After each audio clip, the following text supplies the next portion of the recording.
सबसे अलग है सबसे जुदा सुनो एक नई आवाज बातें नई है नया अंदाज सुनो एक नई आवाज दिल से है आपके साथ नया है ये पेशकदम Assalamu alaikum everyone. Welcome to Radio Peshkadam. I'm Saleh Zubair and with me I have Khadija Kamali. Hello everyone, I hope you're all good. Glad to be back with you, Soleha. It's always so comforting to sit back and discuss things with you, Khadija. Now that we're in our final year of university, we have a lot more to talk about. University has truly been such a roller coaster ride. So many emotions from the day we joined to now. Absolutely. From the classes to assignments to even the fun times, university will always be such an integral and memorable part of our life. In celebration of this, let's dedicate today's podcast to students all over the world and especially the ones here at IUST. Khatija, the proportion of youth in the age bracket 15 to 29 years enrolled in any form of educational institution, it's estimated to be around 35 to 40% in India alone. This number will represent the future workforce of our country.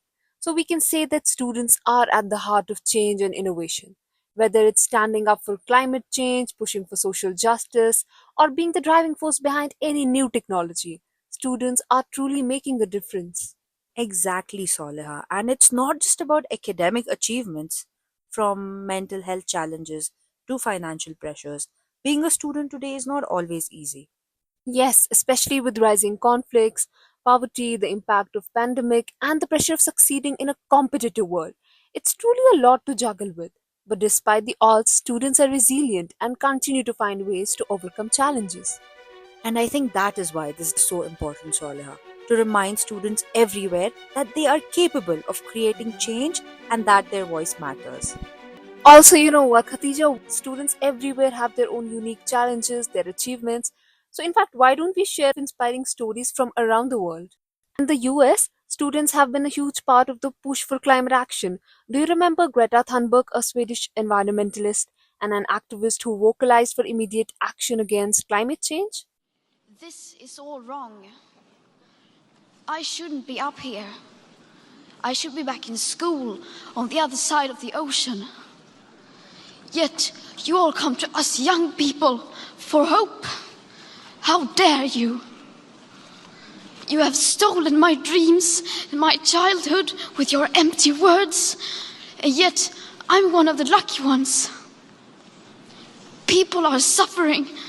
People are dying. Entire ecosystems are collapsing. We are in the beginning of a mass extinction, and all you can talk about is money and fairy tales of eternal economic growth. How dare you? Back in 2018, when she was only 15 years old, she began skipping school and protested outside the parliament, which reeled other students in as well, leading to a movement led by the youth. Students have really been at the forefront of this fight, demanding a better future for the planet. You know, Khadija, as much as we celebrate students' achievements, we cannot ignore one of the biggest challenges many students face: mental health crisis.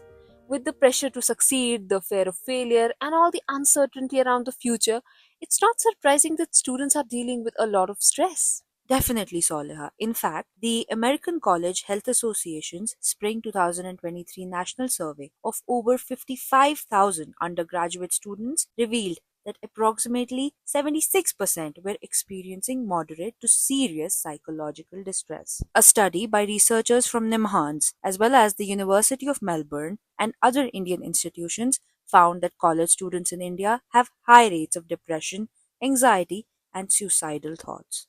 To be honest, I can personally understand where these statistics are coming from. But you know, I remember one time when I was really overwhelmed with work and I was trying to find something that would help me deal with many emotions at the time.